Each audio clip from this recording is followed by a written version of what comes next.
All right. Welcome, everyone. So good to see so many people joining. I love it. You are in the right place if you are here for a masterclass on how to control your drinking for the holidays. It's going to be awesome. I have so much to share with you, and I can't wait to get started. I'm just waiting for a few more of these people coming in that we can make sure that they don't miss much. The system sometimes takes a little bit bringing people in. So, I want you to know that I'm going to give you what you came for. You are going to know how exactly to control your drinking this holiday season. I know for many people, this is a time we're coming upon for overindulgences, right? Some people say it starts on Halloween and it just keeps going until the new year. And I really don't want that to be an obstacle for you. So they start in Halloween time and then just kill it.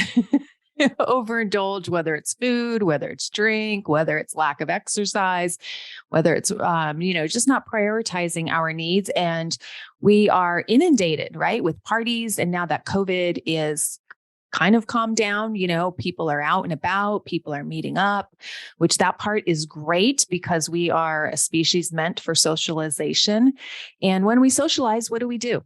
We like to have food around us. We like to have cocktails around us. It's a nice social lubricant, people will call it, when we have anxiety or we haven't seen people in a while and we don't know what to say.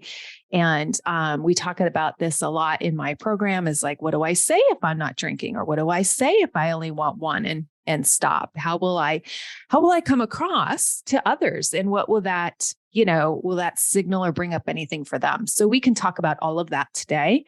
I will tell you to hold your questions until the end. So I can get to all of those and would love to answer any questions you have about drinking. This is a passion of mine, and I can't wait to help more and more women be able to really manage this for themselves, right? So some people I know want to cut it out completely. I'm very okay with that. I think that's awesome. And some people just want to drink a lot less and learn how to be around it and not desire it all the time, not feel like they just have no off button. So with that, let me pull up some slides. Oh, hi, Victoria. Thanks for the shout out. Love that. So sweet. I love when you come to my master classes. So glad to see you again. All right. So let me share my screen. All right. So how to control your drinking this holiday season. And here's what I'd love for you to do is start controlling your drinking now during a time when it's challenging. And then it becomes so much easier to have a leg up and to start 2023 off on the right foot, where you didn't overdo it or gain weight. I know a lot of people want to cut back on drinking because they have other goals around weight loss, right? And we know that drinking is just empty calories. It's a lot of sugar, some of these drinks. And so we really want to take care of our health. We want to reduce sugar. Sugar causes all kind of inflammation in the body.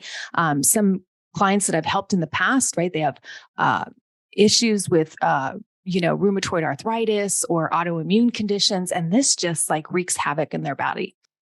So if you are here to drink less, if you are here to not drink at all, if you are here to learn how to control your drinking around the holidays, you are certainly in the right spot. And what I want to cover with you during our time together is things that you have questions on. We will get to that, but really why you overdrink. Right? Why we overdrink, even though we tell ourselves we're not going to, today's going to be a different day. This season's going to be a different season. I really want to uncover that and unpack that with you because I think a lot of times we take it personally that we are flawed or we are broken, and that's really not what's going on. And I really want to relieve you of any guilt, any shame that you have around this, because once you have guilt and shame, it just makes it harder to break right up with the alcohol. So I want to talk about why most women can't break the cycle.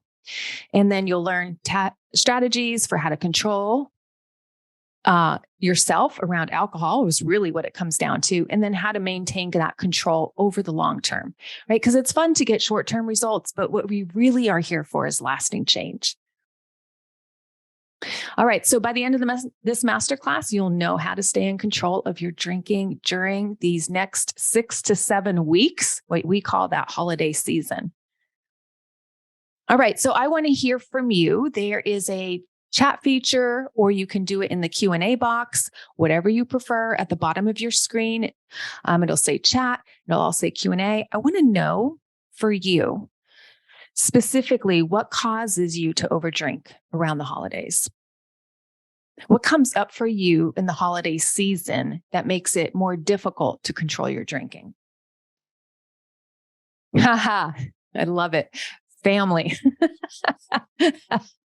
Yes, we love our family, but sometimes not so much. Or there's those certain people in the family, right? That just trigger us, or just they like all the attention, or they just cause drama around the holidays, right? So family for sure. Politics, that's another one, right? Especially what's going on. We're so divided over this, so many things political, right? So of course we don't want to have those uncomfortable conversations or listen to somebody get on their soapbox. Yeah, it feels good and I enjoy it. Yeah, I like to enjoy my holidays. Yeah. And so, we could enjoy alcohol and enjoy the holidays. What we really don't like about the alcohol is the after effects, right? If it throws us into like a hangover, or it makes us more anxious or more stressed out, or we pass out, or we forget conversations, like all of that stuff, we can, leave that. But, if we just have a drink, for most women, right, one drink will be a plenty for, depending on how they metabolize it, how long they've been drinking, what their tolerance is at. Some people are fine with two, right? So just finding what that balance is for you and staying there. Yeah. Oh, yeah. So this is right. My PTSD, because it things trigger us in PTSD. Things trigger us without PSD or PTSD, right? So we want to really understand, like, okay, if these are our triggers, this is our work to be done. And once we get that under control, the drinking gets under control. And family. Yeah. As much as like a lot of times it's about family and we hear all these things that, oh, it's family should be fun. A lot of our families are dysfunctional. I know mine is, right? Every time I go back home, it's like, what kind of family and flavor of my family am I going to get this time? Yeah. Family routine. That's another one. Yeah. Some people, it's all about, doing lavish holidays, or having all types of varietal wines and liquor and everything out, right? So it's the land of the plenty. It's the feast. So we bring out everything. We bring out the nice wine, the cheap wine, the all kinds of wine. Other family members over drinking. Yeah, interesting. There's a thing we have in our brain called mirror neurons. I don't know if you've ever heard of them, but if we are in an environment, our brain cells can look to others to dictate how we should act. And those are particularly susceptible when we don't have our own standards for ourselves. So yeah, I know I have been influenced by other people's over drinking. And then I'm just like, well, if they're drinking, I might as well drink. If they're pouring, pour me some more. Why not? Absolutely. At a party, if I'm there, I'll just continue to drink because it's there. Yeah. It's like I'm bored, or I want entertainment, or I want something else to keep me occupied, or everybody else is doing it. Absolutely. Loosen up around people. Yeah. A lot of us have like, what should I say? What should I talk about? We've already talked about stuff. There's dead space. I don't know how to handle myself or what to say next. Yeah. All of that. Being alone. Yeah. Sometimes the holidays are lonely for people, right? And so that could become painful. And so we drink to numb. We don't want to feel that pain. We don't want to think about that part. And so, yeah, drinking can be a nice solution for that, right? That's what the brain will feel. All right. So there's more, but let's move on. A couple things I want to cover, and I want to make sure that if you keep thinking about if you had more willpower, if you were more disciplined, if I don't want it so much, if only my husband didn't drink, right? A lot of times our brains will give us all these reasons to look towards to make us feel less than. How many of that resonates with you? Yeah, right? It's like, if only this, if only this. How many people feel like, if only I la, la, la. And I will tell you, Those statements keep you feeling smaller. They keep you feeling inferior. And so those are things that are not really going to help you, right? I like to call these disempowering ways of thinking or asking yourself questions. And whenever you come out at yourself from a disempowered way, you are taking away your power even more. So, what I help women do is asking themselves empowered questions, things that are going to motivate them, things that are going to get them to do what they need to do so that they stay empowered, right? They don't give away their power, they stay empowered. And so, if you have this type of thinking going on, just know you can banish it at any time and you can learn how to do that. Oh, I do want to mention, I do go out for date night sometimes and my husband drinks and I don't feel the need to or the desire to. So it's possible. It's definitely possible. I used to not be that strong before. I used to not be able to do that. I didn't have the capability, I would tell myself, right? It's like, oh, if he's drinking, I must drink too. So who am I? My name is Sherry Price. If we haven't met, I'm so excited you're here for the Masterclass. My former background life is as a pharmacist extraordinaire. I loved everything drugs. I thought drugs were the way to fix every problem until now. Not that I don't like drugs. However, there's so much more we can do for ourselves besides just pharmaceutical agents. And we have to admit, alcohol is a pharmaceutical agent, right? It's the reason we self-medicate with it, right? It is a drug. And I also had an overdrinking issue, problem, whatever you want to call it. I would drink chronically at night after work, which meant every night or most nights of the week. And I did that for almost a decade. So I know what it's like to be an overdrinker. I know what it's like to want to spend most of my night drinking.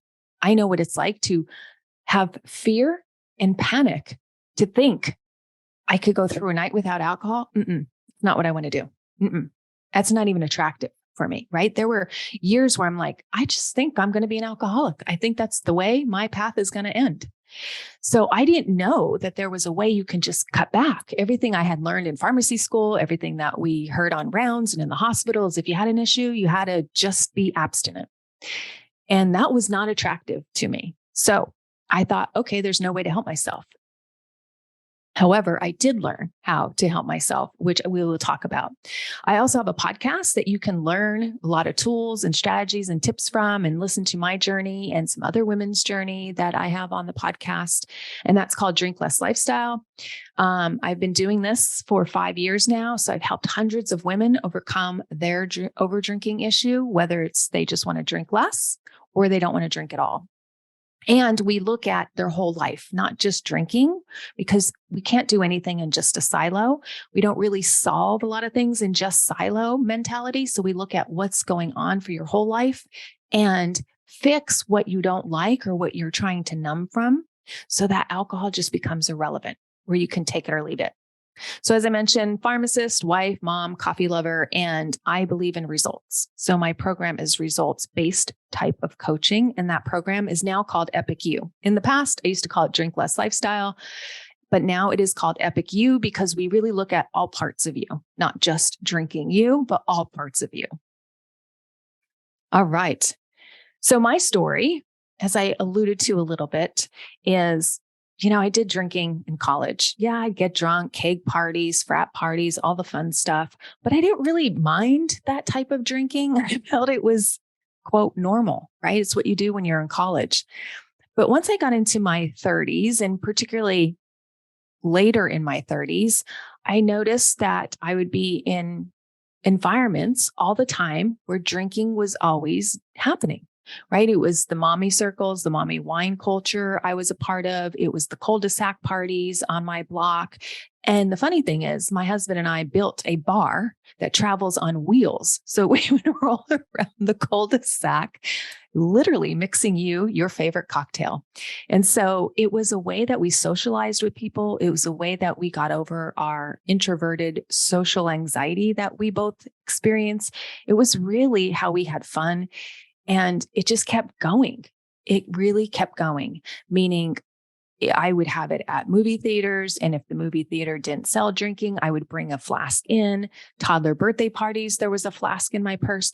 Like there couldn't have been an environment where I didn't bring alcohol or have alcohol. And so I operated this way for so long. And for a long time, I didn't want to change. I thought this was normal. I thought this was fun. I thought this was an amazing life and I get to do this, right?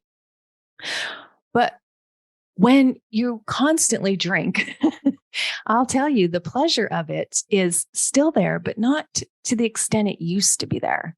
And then I started hating myself in the mornings or self-loathing and just being like, why did I drink so much? I could have really just had one or two, but I just kept going.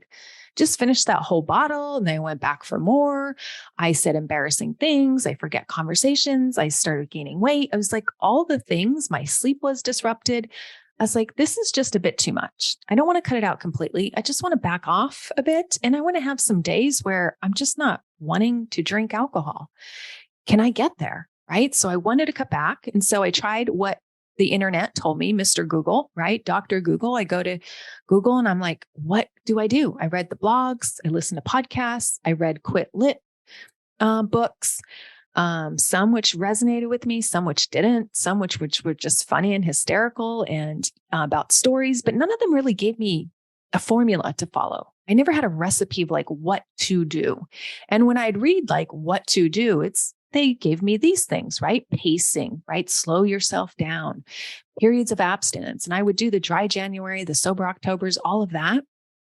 But when I was done with those 30 days off, I went right back to the same quantity. It's like, it was great that I took the break. And I'm not saying that these ways are bad. They're just very short term. I had no way of knowing how to be around alcohol any differently than giving it up, pacing, alternating with water, which none of these worked long term for changing my desire. I still had raging desire for it, raging urges. I still wanted to drink all the time. And so it felt painful sometimes to do these strategies. It was like, where am I getting myself? Every time I don't do one of these strategies, I'm back to being a wino. And so I could do this, but I didn't notice it was really changing how I thought about wine, how I felt about wine, how I felt about my drinking habit, right? It was just always kind of like deprivation and white knuckling it. So I also want to throw in here, notice my story. Everybody wants to know, like, what happened? What was your moment of change? Everybody thinks that you have to have a rock bottom. And this is a fallacy. Not everybody has to have a rock bottom. And this is what the addiction literature shows. Not everybody has to have a rock bottom. And that was, other groups have made, oh, you have to hit rock bottom. No, you don't. You just have to want to change. So if you're at the point that you want to change, embrace that. Don't listen to people that say you need to hit rock bottom. I never had a DUI. I never did anything super stupid, thankfully, right? And I'm so thankful for that. And I'm so thankful I still embraced my desire to change. So I didn't also have extreme motivation. What did I do? I hired a coach. Why? Because I didn't know how to do it. And she had been through it. And she said, I can help you through it. And I was like, great, because I'm sick of this place. I'm done being this overdrinker. I'm done feeling lousy about myself. I'm done with this self-loathing in the morning. I'm done with the weight gain. Like there were just so many reasons. I was done with over drinking. I didn't want to give it up completely, but I certainly wanted to be done with over drinking. And so I didn't have extreme motivation. Actually, I had skepticism, a healthy dose of it. Like, is this going to work? I don't know. Can I change? I don't know. So if that's where you're at, I just want to tell you that's normal. Like, how will you know? Right? The only way to know is to try it. And so I needed someone who said, I have tools and they've been there before. And once I've learned her strategies, once I learned these tools, I was like, they work. This is great. I want to give this to more women because I think there are more people struggling with this than just myself. So before we get into exactly how to control your drinking around the holidays, I want to mention 3 myths because I think some of these myths keep us stuck. So myth number 1, If you're an overdrinker, what will people tell you? What will your spouse tell you? What will others tell you if you drink too much? You have a drinking problem. Alcohol is the main problem. It's not. Alcohol is a solution to your brain, right? And this is what I talk about in my very first episode. Actually, my podcasting team had said, let's not go there yet. That's going to turn off your audience. And I'm like, I'm not going to lie to my audience. I want to tell them exactly what's going on. We are starting with the problem, and the problem isn't drinking. Your brain thinks it's a solution. You have problematic family members? I know how to solve that. We'll just drink. I feel lonely around the holidays. I know how to solve that. I'll just drink, right? Drinking to us who are chronic drinkers or over drinkers, it's the solution. So when somebody tells us the problem, we're kind of like scratching our head. They're going, I know it's a problem on one hand, and I know it's creating problems. But if I give it up, why do I still feel crappy about my life? Because we haven't fixed the underlying problem leading to the drinking. Do you see what I'm saying? So that's why when I'm coaching women in my program, we're hardly talking about the alcohol. We want to know what's broken in your life, fix that. So the drinking's not necessary and not needed, and therefore you get rid of over desire. So I love the phrase maladaptive behavior, because that's exactly what it is. Your brain has learned a very effective way, a very effective behavior, albeit maladaptive, meaning it's not healthy for us. It produces long-term consequences that we don't want. It's maladaptive. And so they call it a learning behavior, right? So that's exactly what it is. Your brain has learned a behavior that works and it's stuck with it. So this does not mean you are powerless, right? Which is myth number 2. When you have a problem controlling your alcohol, you are told that you are powerless. And you may even be told that you're an addict. Well, I will tell you, most people aren't considered addicts in the traditional sense, and they don't use that word anymore. And I will tell you, the more you tell somebody they are powerless, the more that keeps them drinking. It's terrible. It's awful. There is demonstrated, documented data on this. You are not powerless. You just have to learn how to get your power back. So you're not powerless. You know why? Because you didn't lose your brain. You lose your free will that you were given and blessed with. That's not gone, right? And you can still make choices. Even addicts make smart choices. You know what? They don't shoot up heroin in front of police. You know what they do? They go around the corner or they hide and they say, I'm going to shoot up over there, right? So they do make good choices, right? It's not that there's a lack of intelligence at all. Not at all. Actually, we're super smart. Our brain really learns quick about what works and we stick to it. So you can still make choices. You just have to be empowered how to make the choice that's going to benefit you and get you the life that you want and get you the results that you want, right? So all your brain has done is learned a different maladaptive behavior than what you want it to be doing. You are not broken. You are not inferior. You are not stupid. You are not lazy. You are not dumb. You are not any of those terms at all. Actually, you have a very smart brain, right? All right. So Lisa's story. She'd been harboring the fear that she was an alcoholic. Oh my gosh. She used to closet drink and everything, ladies. She used to tell me she used to go in her closet behind the coats, start sipping the gin, start sipping the whiskey that she would hide back there from her family because she was just drinking all the time and didn't know how to stop. So she reached out to me. She said, I want to cut back. Maybe I have to get it up altogether, but can we just see if I could cut back first? And she said, I don't think you can help me. We must have went back and forth for months, maybe weeks to months before she decided to sign up for my program. Because she said, I kept giving alcohol my power. I'm not taking any breaks from it. I'm not even motivated by talking to you. And I said, I get it. I get it. You just need tools. You just need the strategies to help you, right? To empower yourself. So she started, and the program started working in the first week. She was amazed. She was so surprised. She was crying tears of joy. And so we got her to a place where she just didn't want it. She thought she wanted to cut back, and she maybe drinks just on special occasions now. She feels amazing. So a statistic I want to share with you from the CDC that most people don't know is that 90% of people who overdrink are not expected to meet the diagnostic criteria for severe alcohol use disorder. 90%, over 90%. So it's a bad habit. It's something we, engage in and then disengage, right? But we're not in that category of severe alcohol use disorder. And the nice thing about that is, right, a lot of the people can learn to cut back. And then when you cut back, some people decide to cut it out completely. All right, myth number 3, I talked about this already. You have to hit rock bottom before seeking help. You do not. You just have to decide, I want to change. I want a better life. I want to feel better about myself, right? That's all it takes.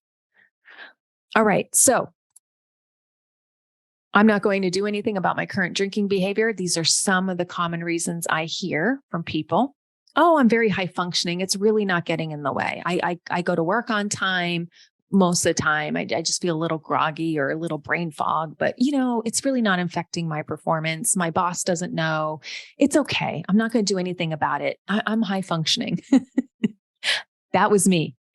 Absolutely, that was me, right? It didn't affect my work performance. I still got to do it at night. I was groggy in the morning. Yeah, I had brain fog. Just a couple extra cups of coffee will cure that, right? That was me. I'm high functioning. I don't need help. Yeah, until I was like, this isn't feeling good. I do want to change. I hear this from women too. Well, I'm not as bad as so-and-so. Brother, sister, aunt, uncle, neighbor, friend, whatever. But that doesn't mean that it still feels good to you. This is an individual decision. This is not comparing and contrasting to others, right? That doesn't give us the life we want when we compare and contrast. And we know that comparison causes despair, right? So whenever we compare, we despair. So you really want to check in with you, right? Is this something I want? Do I really want to cut back? Would my life be better? And most of the time, people say, yeah. Or it's not that big of a problem, right? That was me. Oh, I don't drink during the day. I just drink at night. It's not that big of a problem. And anytime I minimized it, what I was doing was keeping myself powerless, right? I was telling myself the story of like sticking to the drinking, and I really wasn't coming to terms with what I truly wanted. If you asked me what I truly wanted, I would say, well, if you could take the desire away for it, sign me up, right? That's what I wanted. This is just a rough time I'm going through. And for some people, they're able to cap it at the end of the rough time. But I talked to women who divorced 5 years ago and they're still drinking, or have a trauma from years ago and they're still drinking, right? So is it a short, brief self-medicating time that you're giving yourself, or have months and years gone on and that you should be doing more healing, right? Because what a drinking issue is going to do is get in the way of us healing, get in the way of healing PTSD, get in the way of healing our social anxiety, get in the way of healing divorces or disappointments that we've had in the past. And I just say that out of love because it's true. If we keep numbing, we can't actually change and reframe the past and heal from the past to move on. All right, I never got a DUI, or I never had increased liver function tests, LFTs, or gotten a car accident. You don't have to. You can just decide to change. So I want to give you that permission, right? Because sometimes we just need to hear it from someone else that we can have the permission to change whenever it is we want to change. So why wait till things get worse, right? When you can just learn to take your power back now. This doesn't have to be push-pull. This doesn't have to feel awful. This doesn't have to mean like all your alcohol is taken away. You have to empty your pantry of it. I don't make my clients do any of that. If they're not ready and they're going to be fear-mongering and then running out to the store to buy it all back, right? That's not getting them the progress they want. We take it as you need it. All right. So how to control your drinking around the holidays and during the holidays? Because it's going to be everywhere, friends. We know it, unless we just hibernate and stay at home, right? And then fill our house with it. So it's going to be out there, just like food, just like cookies, just like cakes, just like all the yumminess, right? It's like, if it's all available, we live in a very abundant time. So things are available. So actually, what is required of us now is to have more self-control. right? We can be on the internet for hours. We can be on Netflix for hours. We can be on social media for hours. We can literally just sit in our chair and have everything delivered to us, right? We live in such an abundant, convenient time that it's actually more critical for us now to have self-control and self-mastery than any time in history. So I want to remind you, when we talk about your power, all we're talking about is what you can control and what you can't, right? It's not a power, I'm better than somebody, I'm greater than somebody, I'm stronger than somebody. It's never about comparison. It's about what you can control and what you can't. That's my definition of power. And you tap into your power every single time you know what you can control. And you also tap into your power every time you know what you can't control, because then you don't try. Do you know how painful it is to want to control something that you can't, like the weather? You just can't control it, right? So the more you try, the more you're going to cause yourself agony. And nobody wants to cause more agony in their life for themselves, right? So what can you control? You can control your mind, what you think about, the stories you tell, your past, your present, your future, all of that, all in your mind. You have the power to do that. The human species is the only species that can do that. That is our master skill. That is how we design amazing products and get S done, right? We get the stuff done. You can control your emotions. Now, emotions will still happen, but you can control some of your emotions. It's a skill you can learn. And once you learn it, oh my gosh, I could create my calm like that. I have anxiety and I could create calm. I love that I can do that. I have the skill set that I'm able to do that, right? You can control your actions and you can control some of your results. I've got this quote from one of the ladies in my program recently. This is one of her quotes that she goes by all the time, and it keeps her empowered and it keeps her focused on what she can control. And it's a quote by Alexander Hamilton. I am the one thing in life I can control. Hang on one sec. Sorry about that. And I recently read a book called Extreme Ownership. When you take extreme ownership of how you think, how you feel, your actions, and your results, means you take extreme ownership of your life, you can elevate it. You can move the needle. And it feels amazing when you can do this for yourself, right? You're not relying on others. You're not relying. You may want others in your life. Great. Go get them. Right? So this is when your life really begins to be on fire. So when you blame others or when you blame circumstances, that's when you're giving your power away, right? That's you're saying, I can't control things and I'm going to even not control them even more by blaming. I'm asking you to take back all of your power so you get the life you want. You get the results that you want. So another way to look at this is react versus respond. Am I reacting to life? And if I'm reacting to life, a lot of times women get caught up in a lot of negative energy, right? So those are negative energy. I use energy and emotions interchangeably. So if you're feeling anxious or mad, disappointed, angry, fearful, sad, right? These are your reactionary versus your response. How do you want to respond? And when I ask most women, how do they want to respond? They want to respond calm, level-headed, like that place of equanimity, right? That they have a sound mind and that they are making rational choices, right? And so we train for that, right? That doesn't just come out of the air. People train to respond, right? Think of like that book I just mentioned, Extreme Ownership, is about the Navy SEALs. They train not to react, but to respond. All right. So when you can control how you think, you can change your need and your desire for alcohol. I just want that to sink in. You can control how you think. You are actually wiring your brain to think differently about alcohol, where you don't need it and you don't want it. Now, when you do this, what trickles down from that is you have a changed relationship with alcohol. 5 years ago, I did this work. Because I did the work 5 years ago, I have the benefit of having a changed relationship with alcohol today and tomorrow and next year and the year after and the year after, right? So that change continues on.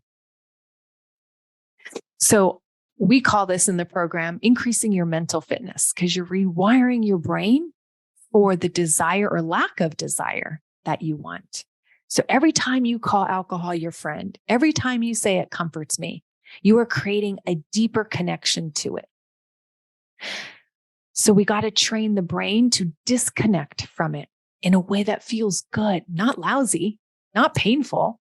No, in a way that feels good to get us the results that we want. So we are always increasing our mental fitness, and that changes the brain long term. So one of the members in Epic U wanted me to put this quote in. She was like, can you please just put this in? Let the ladies know. I went from drinking 4 to 6 drinks per night to drinking just 2 drinks per week, and I don't even miss it. I can't believe it. And this change has, not surprisingly, made a huge difference in my relationship with my 2 children and my husband. I was down on life, and now I have rediscovered my joy.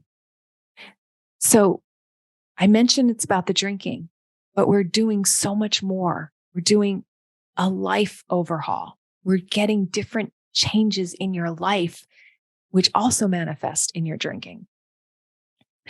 The next part is regulating your emotions, right? And I call them regulate. You could call it manage your emotions, because if your emotions of loneliness or despair or sadness or anxiety cause you to drink, right? Then we have to regulate those emotions, right? We have to find out what we can do to manage those emotions, right? Maybe they don't come so often, or when they do come, we have different strategies, a different behavior that feels good to do, right? Instead of drink. So this is the main reason women drink. So women, over 99% of women drink because of emotional issues.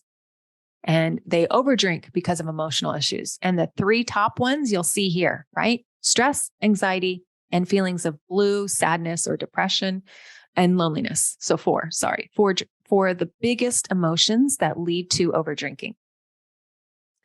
And if you follow Gabor Mate's work, he will always, I love his work so much. He talks about addiction. Don't ask about why the addiction. Don't ask about why the overdrinking. Ask about why the pain.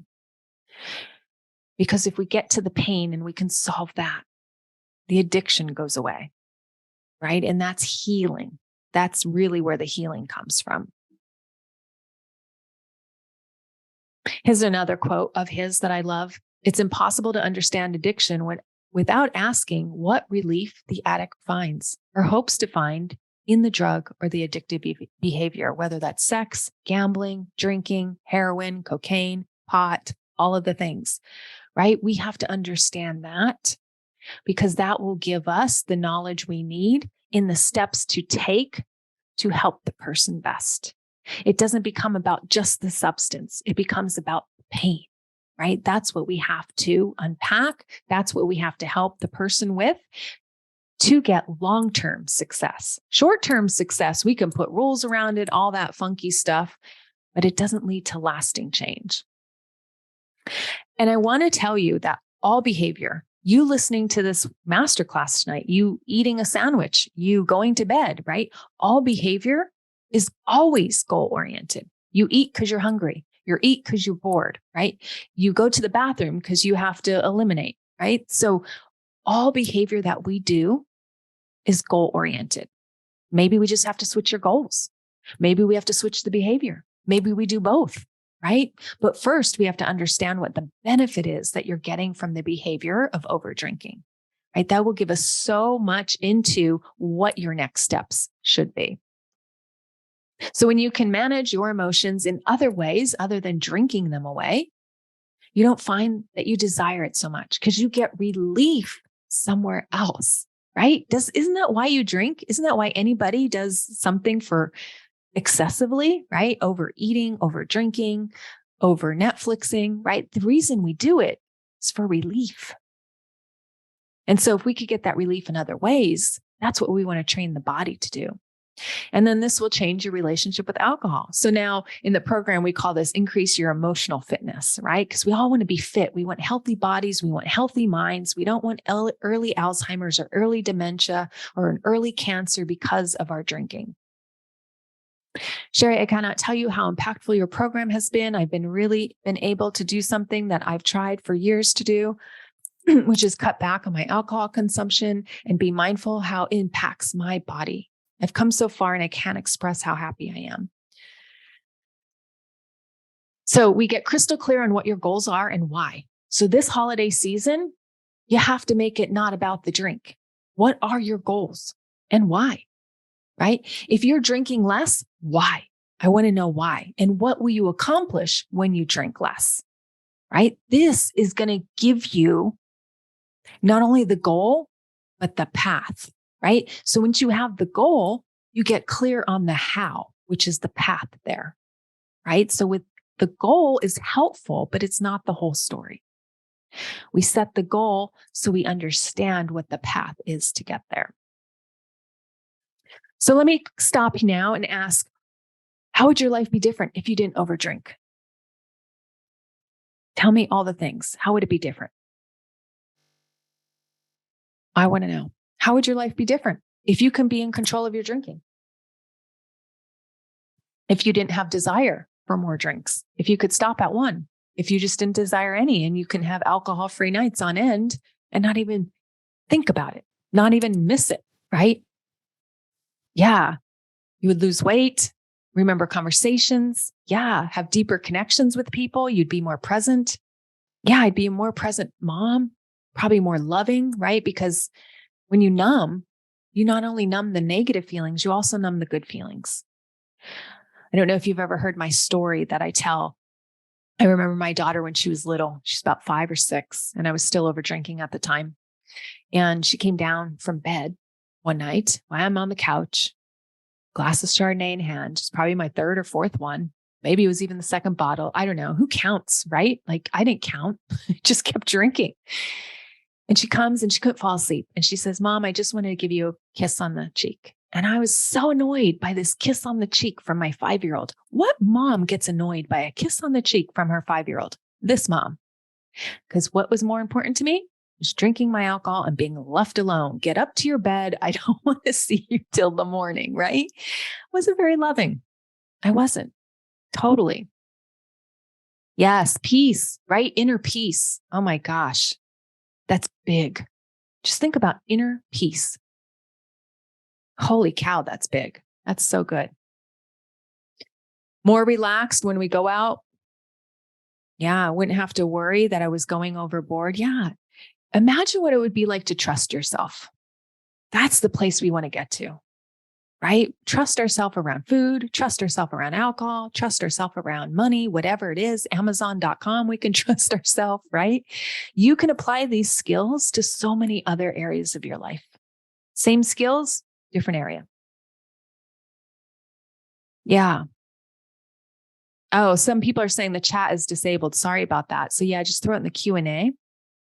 I wouldn't be so fearful when I go to the doctor. Yeah, we fear for our health, right? We know that alcohol is a toxin. We know that it causes harm to the brain, the liver, the kidneys, everything. Yeah, for sure. My bank account wouldn't be as negative in the morning because of drunk buying, and then also spending money on alcohol, which, it's just in there with the groceries. We don't really separate it out because we don't really want to know. Yeah. So the things that we tell ourselves, and we keep telling ourselves that, we stay trapped by the alcohol. So true. You know how much money I saved when I cut back on my first year of drinking? I actually calculated. I'm like a little OCD pharmacist in me has to know numbers and calculate things and all of that. I spent $4,500 in a year on just alcohol alone. That's a lot of money. $4,500. That's crazy amount of money, right? Like $4,500. Like, I just want to make sure you hear that number. That's big. And I didn't buy expensive Chardonnay. My Chardonnay was like $10, $10.99 a bottle. And you get that 30% off if you buy 6 or more. Yeah, it wasn't expensive. Yeah, you wouldn't be stocking those grocery aisles going, I shouldn't be here, but I gotta catch in on that 6 case, 6 bottles case. Yeah. And constantly thinking about it. I always have that mental chatter, right? Should I drink? Should I drink? Should I pour another? Should I open another bottle? It's just morning, noon, and night. It was going on in my head. And I love how you said, I would love myself more. Yeah, we would. We would, because it's a way we destroy our health, right? And that doesn't feel good. All right. So when we are setting goals, I want you to think about we set goals and then we set a plan. Okay. So most people don't do it all the way through, right? We stop at the goal. We just say, I'm going to have 2 drinks tonight, or I'm going to have an alcohol-free night. That's the goal. That's great. That's where you start, but you have to finish the process, right? You have to set up the plan. So I always say, set the plan 24 hours in advance. You can hear my podcast on how to set a drink plan, not just the goal.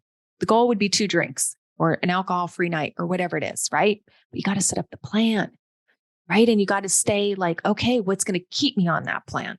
Right. So staying hydrated, right? Some people just drink because they're thirsty, or they're eating popcorn when they're watching a movie and the popcorn has all that salt and yummy butter on it. And so how do they wash it down? A glass of wine, right? Because they're now parched. So you want to stay hydrated. And if you go into say you drink only at night, if you go into the night more hydrated, you will drink less, right? So staying hydrated is key. We don't ever want to drink alcohol for the sake of hydrating ourselves. We only want to drink alcohol when it's adding to the experience, not for replenishing our cells with water that it needs and it craves. And so we want to run through the plan also in your head. So if you're setting up your plan, right, your goal is 2 drinks or alcohol-free or whatever it is, or even 10 drinks to start, right? Some of my ladies start really high, like they come in the program and they're drinking a ton. So we taper them down slowly over time. So whatever that goal is that we set, then we set the plan. What exactly is going to happen when you get home from work? Let's look at that plan, right? Not just the goal of the drink count. And some people, if they have problems outside, right, they are very social. So what's the plan if somebody offers you a drink? What are you going to say? You're going to say, no, I'm not drinking tonight, or what's going to come out of your mouth, right? You got to know. And I say even rehearse it ahead of time so it sounds natural. Because if you're like me, I never passed up a drink for years, decades. I'd always say yes to a drink. Oh, I'm getting the next round. Okay. So I didn't know what to say. It felt very awkward to say no at first. And then I felt like I have to come up with a reason, right? So you want that all planned out ahead of time if you're going out socially. And then what will you do? What will you focus on, right? These are the things you should put in your plan so that you stay on your plan. It's not just like, oh, I said I had 2 drinks. Well, I'm on the 3rd. I blew it. Screw it. Might as well keep drinking. And then you finish off so many more drinks.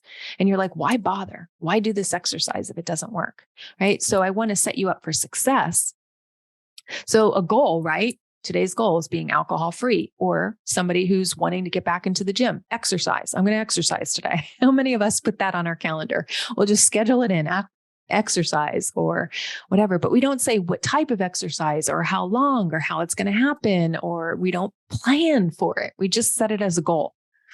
But your plan is much more specific. Your plan is how you're going to execute it, right?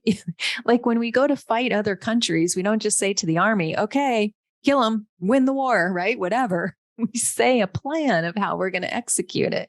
We need to do the same thing. That's probably a bad analogy to use.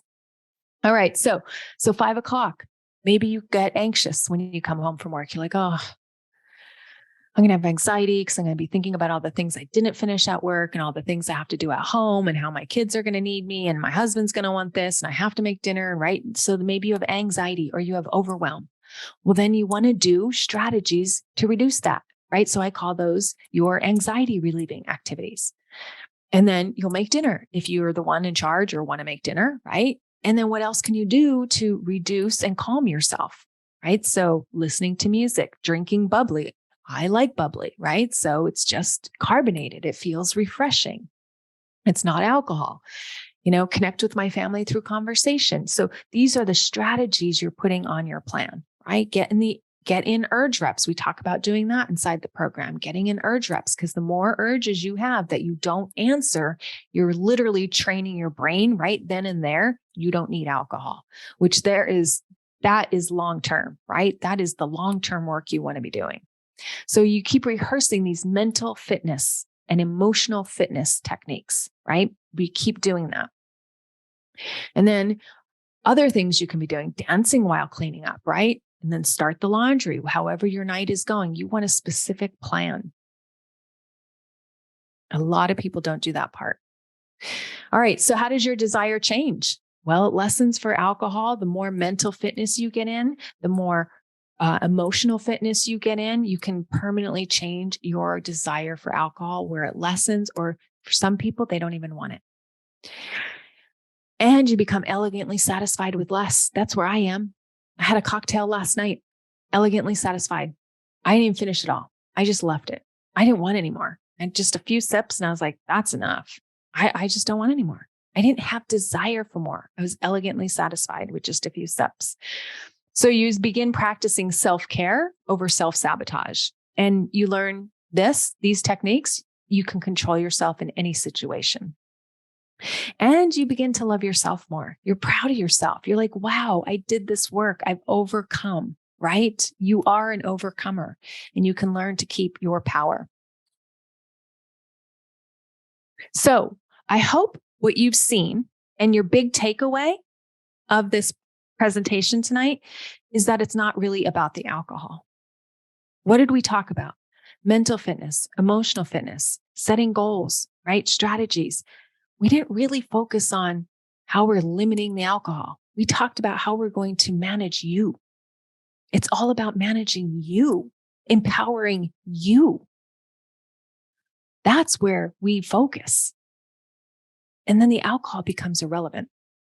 So that's why I changed the name of my program to Epic You, where you get to feel empowered in your life. And I'm going to take a few moments to go through my program, and then I'll open it up for any questions. So in the program, this is where you lessen your desire and become elegantly satisfied with none or one or two, right? So you become a woman who drinks less or not at all. And epic to me, it doesn't mean you have like these great experiences and you're rock climbing and jumping and bungee cord jumping. No, epic is just empowered, healthy, and confident. When you feel empowered and you feel healthy and you feel confident, you can manage your life. You can manage any problem that comes your way. You can manage yourself. That's when you're epic. Right? I'm not talking about epic experiences. I'm talking about you feeling amazing. So you learn a lot about yourself in the program. You will learn a little bit about alcohol, but I think you know a lot about alcohol already. I don't think that's where your knowledge is lacking. You lack skills for yourself. So you'll understand exactly why you overeat or overdrink. Some people come into the program, want to focus on both. Some people do one, then the other, whatever you want. I just say start when you're ready. If you're ready for change, start. You will understand what benefits you are getting from overdrinking or overeating or escaping your life, however you want to call it. You will learn how to overcome triggers, whatever triggers you, past events, past people, current people, future people, yourself, your house, your husband, whatever it is, your finances, right? Whatever your triggers are, you learn how to manage those. And it's so empowering when you can not let those affect you and derail you from living the life that you want and getting the goals that you want. And so you learn how to change your desire by increasing mental and emotional fitness. So what you can expect in terms of result, a lot of women lose weight. A lot of women just say, I had a drink or two and I just don't want any more. Some women quit alcohol completely. They're satisfied when they have alcohol-free days. It's not that hard. They're just like, oh yeah, this is what I do now. I don't desire it.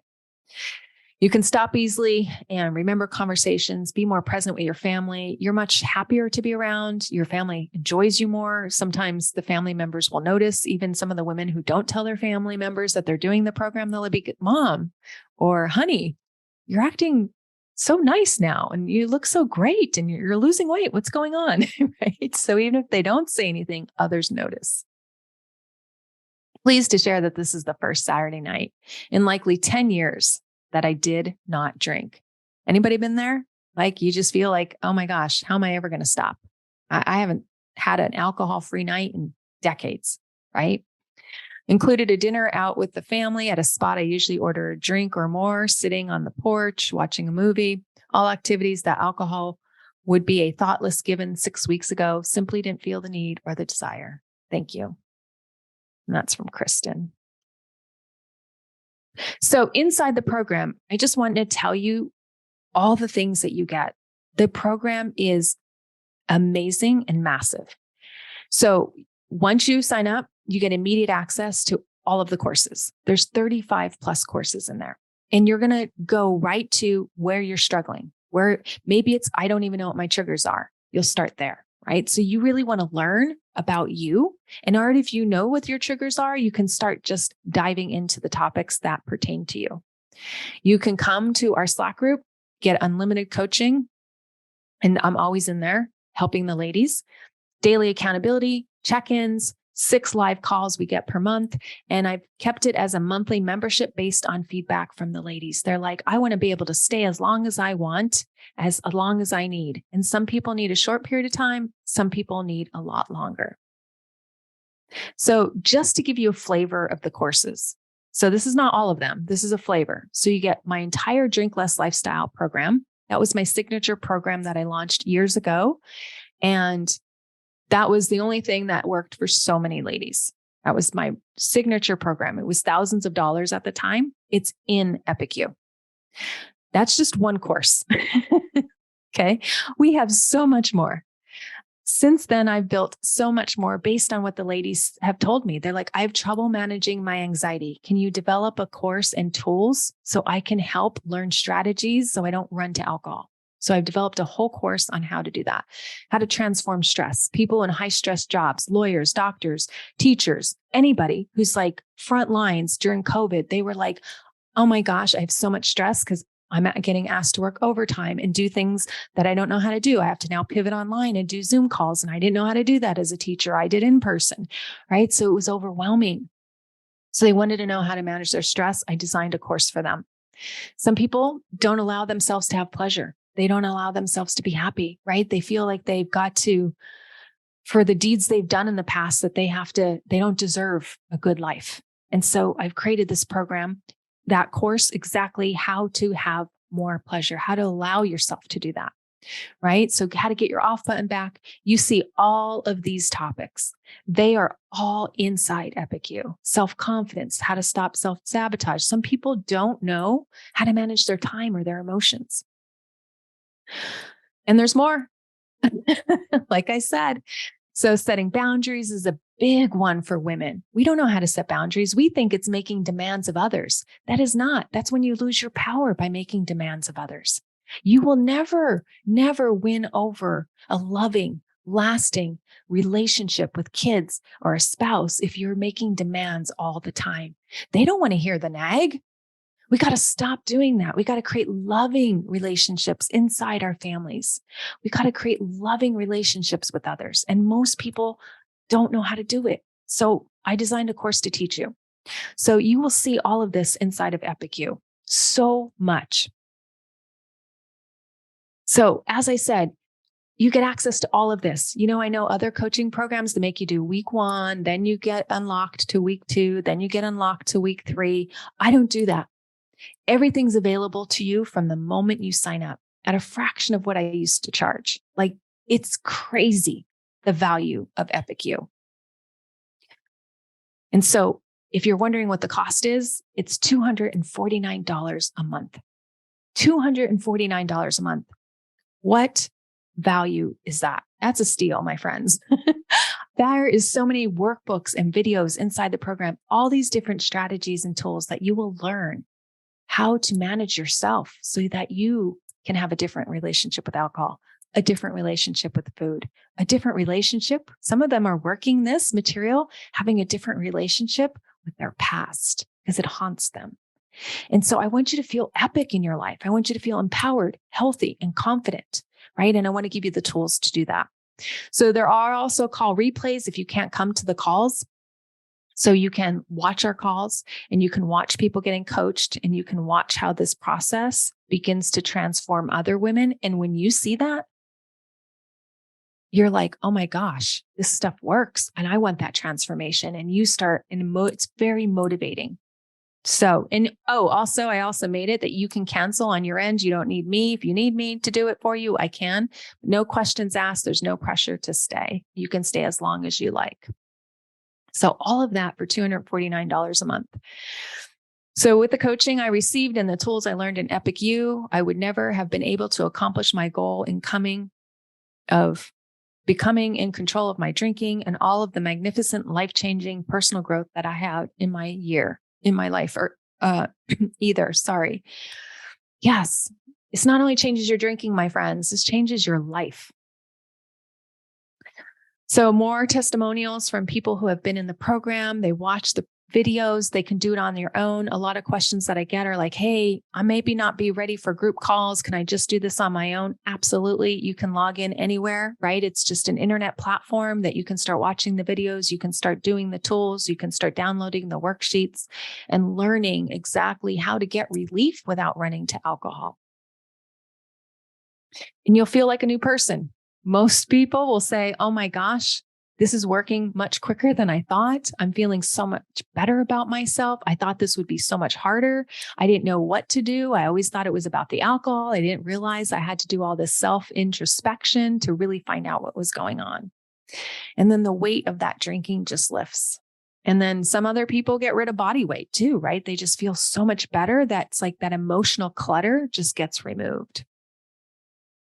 All right. So if you want to sign up, here is the link to do so.